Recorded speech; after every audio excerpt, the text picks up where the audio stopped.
కృష్ణానదిలో గోదావరి కలిసిన పవిత్ర సంగమ ప్రదేశం ఫెర్రీ వద్ద ఏపీ సీఎం చంద్రబాబు పూజలు చేశారు. ఆ తర్వాత ఆయన మాట్లాడుతున్నారు. ప్రత్యక్ష ప్రసారం చూద్దాం. జరిగిందో విభజన వల్ల చాలా మంది భయపడ్డారు. ఇప్పటికే కృష్ణా నది పైన 2 రాష్ట్రాలు ఉన్నాయి. ఒక పక్క మహారాష్ట్ర, ఒక పక్క కర్ణాటక.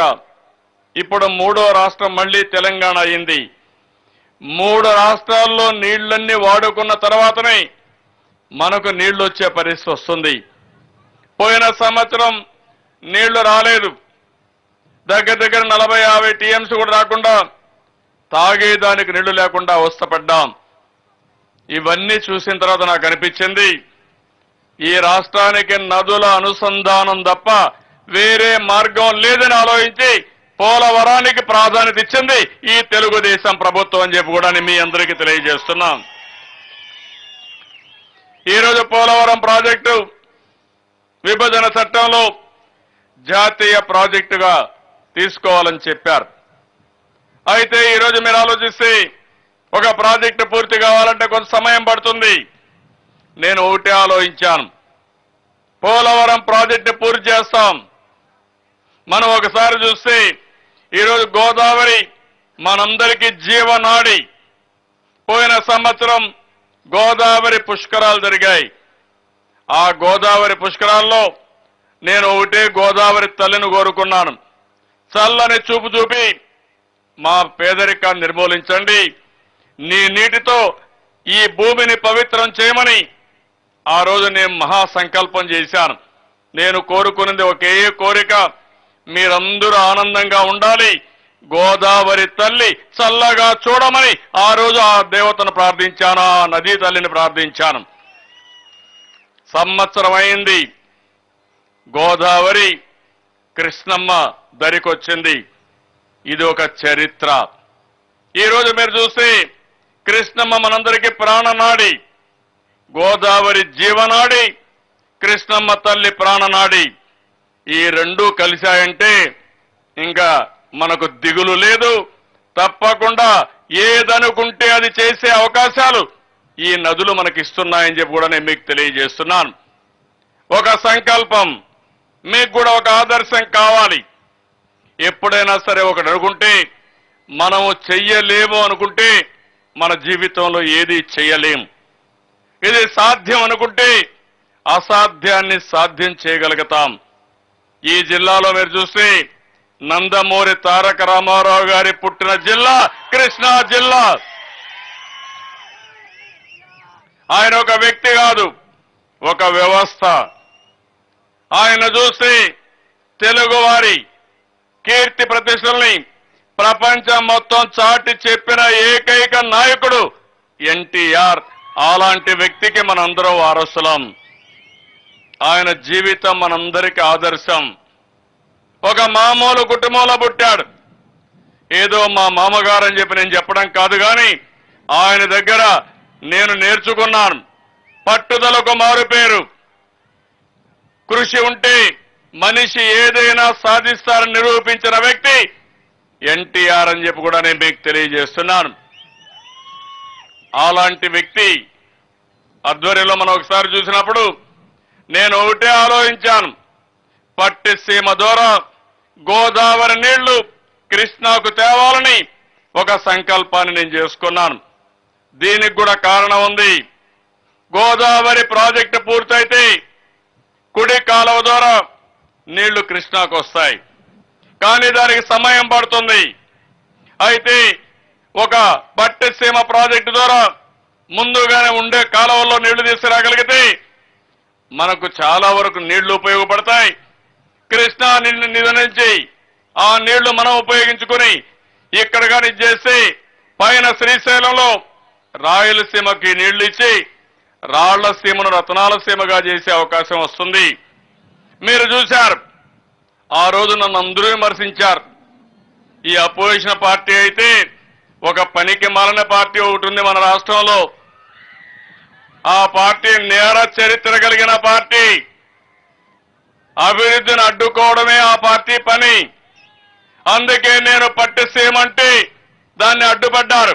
నేను ఆ రోజు ఒకే మాట చెప్పాను, మంచి చెప్తే ఇంటా, అదే మరొక అడ్డుపడితే బుల్లెట్ లాగా దూసకపోతాను తప్ప ఎదురు తిరిగే సమస్య లేదని చెప్పాను. ఆ మాట మీదనే ముందుకు పోయాను. అదే ఈరోజు సాధ్యమైంది. అసాధ్యం సుసాధ్యం చేశాం. దీనికి కారణం ఒక ప్రణాళిక, పట్టుదల, పరిశ్రమ. అదే దీనికంతరికి రిజల్ట్ వచ్చి పట్టిసీమ. ఈరోజు మీరు చూస్తే 1427 కోట్లు ఖర్చు పెట్టాం. మార్చి 29 ఫౌండేషన్ వేశాం. ఎన్టీ రామారావు గారు తెలుగుదేశం పార్టీ పెట్టినటువంటి బ్రహ్మాండమైన లగ్నం అది. ఆ రోజు ఒక్కసారి ఎన్టీఆర్ తలుసుకుని ఏదైతే పార్టీ పెట్టిన రోజున కార్యక్రమం స్టార్ట్ చేస్తే ఎంత బ్రహ్మాండంగా పూర్తయిందో పట్టిసీమ ఒక ఉదాహరణ. చాలా మంది అన్నారు మేము రాజకీయ సన్యాసం తీసుకుంటామన్నారు. ఇది అసాధ్యమన్నారు. కోర్టులో ఉన్నాయి భూములన్నీ, వాళ్ళు ఇవ్వరు, కాలువలు చేయాలి, కాలువలు చేయలేరని చెప్పి అన్నారు. ఆ రోజు నేను ఒకటే అనుకున్నాను, ప్రపంచంలో అసాధ్యం అనేది లేదు, ఏదైనా సాధ్యం, పట్టుదలంటే సాధిస్తామని నేను ఆ రోజు ఆలోచించాను. 365 రోజుల్లో 2 నదుల్ని భారతదేశంలో కలిపిన ఏకైక ప్రభుత్వం ఈ ప్రభుత్వం అని చెప్పి కూడా నేను మీకు తెలియజేస్తున్నా. ఎంతో మంది కలలు కన్నారు, ఎన్నోసార్లు చెప్పారు. అయితే ఇంతవరకు దేశంలో ఏ 2 నదులు కలవలేదు. 177 కిలోమీటర్లు. మీరు పుట్టినప్పటి నుంచి, మన పెద్దవాళ్ళు పుట్టినప్పటి నుంచి చూస్తున్నాం. గోదావరి వెళ్తానే ఉంది, కృష్ణా నది ఇక్కడే ఉంది. ఈ 2 నదుల్లో ఒకసారి నీళ్లు ఎక్కువ వస్తున్నాయి, వరదలు వస్తున్నాయి. ఇటీవల కృష్ణా నదిలో నీళ్లు రావడం లేదు, గోదావరిలో వరదలు వస్తున్నాయి. కానీ 2 నదుల అనుసంధానం చేయాలనుకుంటే ఎవరూ చేయలేకపోయారు. అలాంటి అదృష్టం భగవంతుడు నాకు కల్పించిన దానికి మరొకసారి భగవంతునికి ధన్యవాదాలు తెలియజేస్తున్నానని చెప్పి కూడా నేను మీకు తెలియజేస్తున్నా. నేను ఆ రోజు ఒకటే ఆలోచించాను. ఆ రోజు మీరు ఒకసారి చూస్తే 177 కిలోమీటర్లు 47 కిలోమీటర్లు పనులే కాలేదు. అక్కడి నుంచి 440 ప్రొక్లైన్లు పనిచేశాయి, 370 టిప్పర్లు పనిచేశాయి. డ్రోజర్లు తీసుకొచ్చాం, అన్ని అక్కడ పెట్టి పని చేయించాం.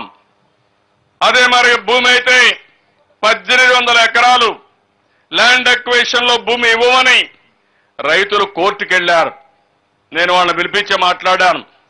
మీకు కావాలంటే 10 రూపాయలు ఎక్కువ ఇస్తాం కానీ అభివృద్ధికి అడ్డుపడద్దండి, అడ్డుపడడం మంచిది కాదని నేను గట్టిగా చెప్తే అక్కడుండే రాజకీయ నాయకులు, ప్రజాప్రతినిధులు వాళ్ళతో మాట్లాడారు. దానిపైన 700 కోట్ల రూపాయలు ల్యాండ్ ఎక్విజిషన్ డబ్బులు పే చేశాం. 700 కోట్ల రూపాయలు పే చేసి ఆ భూమి తీసుకుని సంవత్సరం లోపలనే పట్టిసీమ పూర్తి చేశామంటే, కాలువలు దువ్వామంటే ఇదొక చరిత్ర. దీనికి నేను మనస్ఫూర్తిగా ఇరిగేషన్ మంత్రి అయినటువంటి ఉమామహేశ్వరరావుని అభినందిస్తున్నాను. రాత్రింబగుళ్ళు పనిచేశాడు, దీన్ని సాధ్యం చేశాడు. ఇంకో పక్క మా ఈఎన్సీ ఉన్నాడు వెంకటేశ్వరరావు గారు, చాలా కష్టపడ్డాడు. ఏలూరు వాసి, ఈ ప్రాంతంలోనే పుట్టాడు.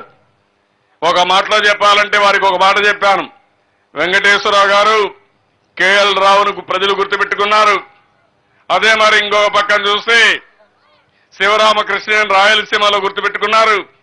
ఆంధ్ర రాష్ట్రం మిమ్మల్ని ఎప్పుడూ గుర్తుపెట్టుకుంటుంది. కాబట్టి నదుల అనుసంధానం చేయమని వెంకటేశ్వరరావు గారు చెప్తే రాత్రింబగుళ్ళలో పనిచేసి మొత్తం ప్రభుత్వ యంత్రాంగాన్ని నడిపించాడు. కింద నుంచి పై వరకు అధికారులందరూ సహకరించారు, ఇంజనీర్లు సహకరించారు. ఒక స్టేజ్లో అయితే నేను కలెక్టర్లు, 2 కలెక్టర్లు పెట్టి, ఎంఆర్ఓలు పెట్టి, పోలీసులు పెట్టి, ఒక్కొక్క ప్రొక్లైన్కి ఒక ఆఫీసర్ని పెట్టి మొత్తం కూడా పని చేయించాం. పోయిన సంవత్సరం 8.8 టీఎంసీ నీళ్లు తీసుకొచ్చాం. కృష్ణా డెల్టాకు నీళ్లు ఇచ్చి 2500 కోట్ల రూపాయలు విలువైన పంటను కాపాడుకున్నాం. ఈ సంవత్సరం మీరు చూస్తే ఎప్పుడు కూడా కృష్ణా డెల్టా ఉంది. ఒకసారి నీళ్లు వస్తాయి, ఒక్కోసారి నీళ్లు రావు, ఓసారి లేటుగా నీళ్లు వస్తాయి. లేటుగా నీళ్లు వస్తే ఆ సంవత్సరం తుఫాన్ వస్తుంది. ఒకప్పుడు 2003లో నేను ముఖ్యమంత్రిగా ఉంటే నవంబర్ ఆ ప్రాంతంలో తుఫాన్ వచ్చి మొత్తం పంటంతా కూడా నష్టపోతే కడాన బాతులు తిననటువంటి ధాన్యాన్ని కొనమని చెప్పి ఆదేశాలు ఇచ్చి ఆ ధాన్యం కూడా కొనిచ్చాను. ఇప్పటికి కూడా జ్ఞాపకం ఉంది. ఈ సంవత్సరం ఇప్పటికే 1 నెల అయింది. ఇంత మునిపే కానీ ఇంకొక 2 రోజులు ముందు వస్తే 20 రోజులకు ముందే మీరు పంట వేసుకునేవాళ్ళు. అంటే మనం రాబోయే రోజుల్లో జూన్ 3వ వారం కానీ 4వ వారం కానీ పంటలు వేయాలి. అది వేస్తే జూన్, జూలై, ఆగస్టు, సెప్టెంబర్ లోపల పంటలు వచ్చేస్తాయి. తుఫాను బారు నుంచి కాపాడుకుంటాం. తుఫాను వల్ల కాపాడుకుంటే పంట వస్తుంది. నీళ్లుంటే ఇంకొక పంట కూడా ఇస్తాం. అదే మరి అవసరమైతే ఒక ఏదైతే మన మినుము పంట ఉందో ఇలాంటి పంట వేసుకుంటే దానివల్ల కూడా ఆదాయం వస్తుంది. ఇంకో పక్క మీరు చూస్తే గోదావరి నీళ్లకి కృష్ణా నీళ్లకి తేడా కనపడుస్తా ఉంది. గోదావరి నీళ్లు ఎప్పుడు కూడా ఎర్రగా ఉంటాయి, ఒండ్రు మట్టితో వచ్చిన నీళ్లు. కృష్ణా రైతాంగానికి అదృష్టం, ఎరువుల ఖర్చు కూడా తగ్గిపోతుంది. అలాంటి సారవంతమైన నీళ్లు కృష్ణా డెల్టాకు తీసుకొచ్చిన ఘనత ఈ ప్రభుత్వాన్ని చెప్పి కూడా నేను మీకు తెలియజేస్తున్నా. ఇక్కడ నీళ్లు చూస్తున్నారు, ఒక పక్క అయితే నల్లగా కనపడుస్తా ఉంది కృష్ణమ్మ తల్లి, ఇంకో పక్క మెరుస్తా ఉంది గోదావరి తల్లి, ఎర్ర బంగారం. ఈ రెండు కలిపితే ఇంకా మనకు దిగులు లేదు. అలాంటి నదుల అనుసంధానం ఇక్కడ జరిగింది.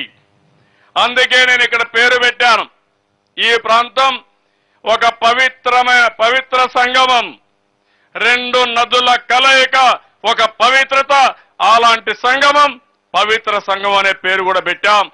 ఇక్కడ రాబోయే రోజుల్లో ఒక చరిత్ర, రాష్ట్ర ప్రజానీకానికి ఒక ఆదర్శం. ఇక్కడ ఎవరు చూసినా ఈ నదుల వల్ల రాష్ట్రానికి ఏ లాభం వస్తుందో ఒకసారి అర్థమయ్యే విధంగా ఈ కార్యక్రమాన్ని చేపట్టాం. ఇంతలోనే ఓసారి అదృష్టం అంటే ఇబ్బందులున్న ఒక స్ఫూర్తి వస్తుంది. పోయిన సంవత్సరం గోదావరి పుష్కరాలు వచ్చాయి. 12 సంవత్సరాలకు ఒకసారి పుష్కరుడు నదుల్లోకి వస్తాడు. దేవతలంతా కూడా నదుల్లోకి వస్తారు.